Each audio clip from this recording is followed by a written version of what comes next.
Auzubillahiminashaitanirrajim. Bismillahirrahmanirrahim. Assalamu alaikum. Today's topic of discussion is China's economic revolution and world power politics. Let's get started. China, our closest neighbor and a long-time strategic ally, is fast emerging as a world power. Where 40 years ago there was a famine, stagnation, poverty, and backwardness, and today it is the second largest economy of the world today. The strongest possibility is that if the same rate of economic growth continues for 10 years, China would overtake the US economy and become the world's number one economic power. This is not the final word, but the opinion of many experts. However, the signs that are visible support this. Japan, Germany, Britain, and France, the great powers of tomorrow, are strong, prosperous, are modern industrial societies, but they can no longer be compared with China.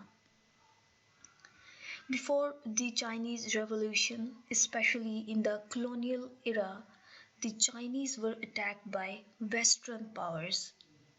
When Britain ruled the subcontinent, it fought wars with China over the sale of opium. China was weak, of course, but it was not ready to make its population druggy. Britain fought not one but several wars and imposed agreements on China that allowed British exported opium to be sold openly in its markets. Revolutions have come again and again in recent times, and China has managed to achieve global prestige, internal solidarity, a modern industrial economy, and military might in the region in just 4 decades. In Pakistan, Ayub Khan's government undoubtedly did many good things for the country. One of them was to establish better relations with China. In Ayub's time, we were allies of the United States and other Western countries. And this alliance was basically against the communist countries. We had earlier convinced China that our military agreements with the United States were aimed at balancing against India, that we needed military equipment and economic aid, and that if the United States went to war against China, we will not join it. This was assured by our then Foreign Minister Muhammad Ali Bogra during a meeting with Chinese Foreign Minister Zhou Enlai at the Bandung Conference. When the Sino-Indian border war broke out in 1962, we remained silent at the insistence of the United States. They promised that if we did not create problems for India and Kashmir on this occasion, the United States would do its utmost to resolve the post-war dispute through dialogue. But everyone saw how well the United States had lived up to its promise. When we agreed to redefine our borders with China, it accelerated our relationship towards prosperity. A series of talks began between the two. Our decision was bold, and our leaders refused to accept American pressure in this regard. The United States still pursued a policy to isolate China, but we went one step further in breaking the siege against China and reached an aviation agreement. As a result, Pakistan Airlines was the first non-participatory country to launch flights to China. Even before and after the 1970s, Chinese diplomats and other government officials use Pakistani routes for foreign trips. Relations between Pakistan and China deepened after the 1965 war, when the United States and its Western allies banned the sale of military equipment. China stood by us in those difficult times. In the last few decades, China has also undergone significant political and economic changes during this period. But there has been no difference in the basic structure of Pakistan-China relations or the strategic alignment at the regional level. Cooperation in every conventional and non-conventional field of defense production has been growing. Today, Pakistan is self-sufficient in the most important defense sectors. The reflection of our friendship with China can be seen everywhere.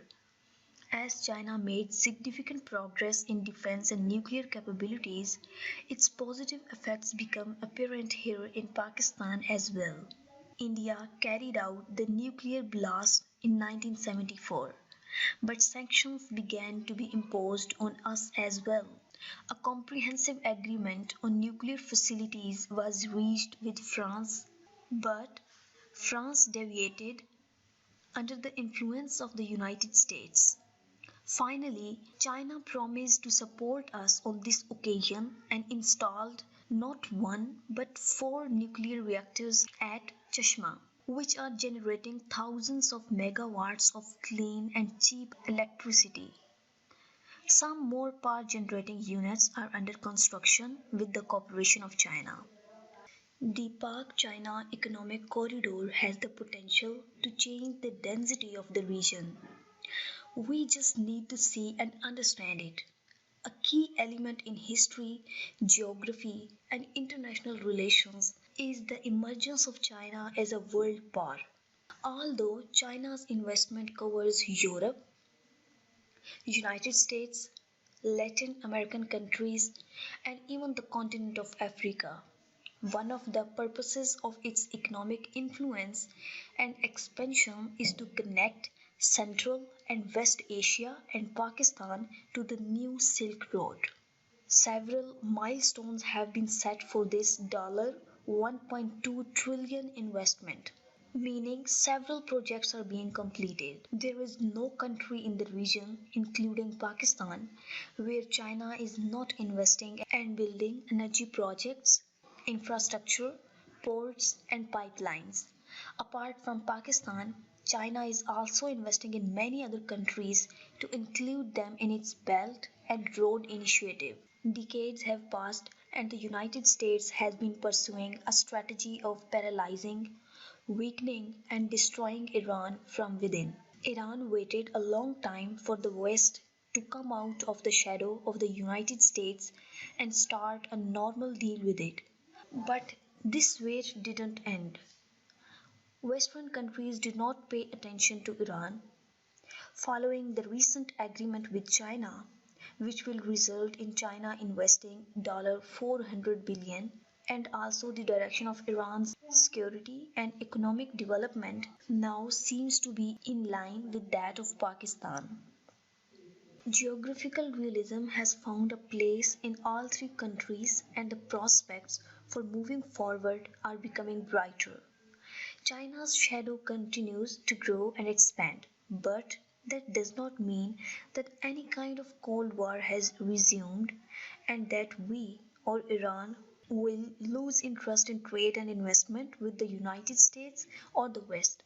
It is trying to move forward with a global perspective, but the benefits far outweigh in connecting and regional countries in every field.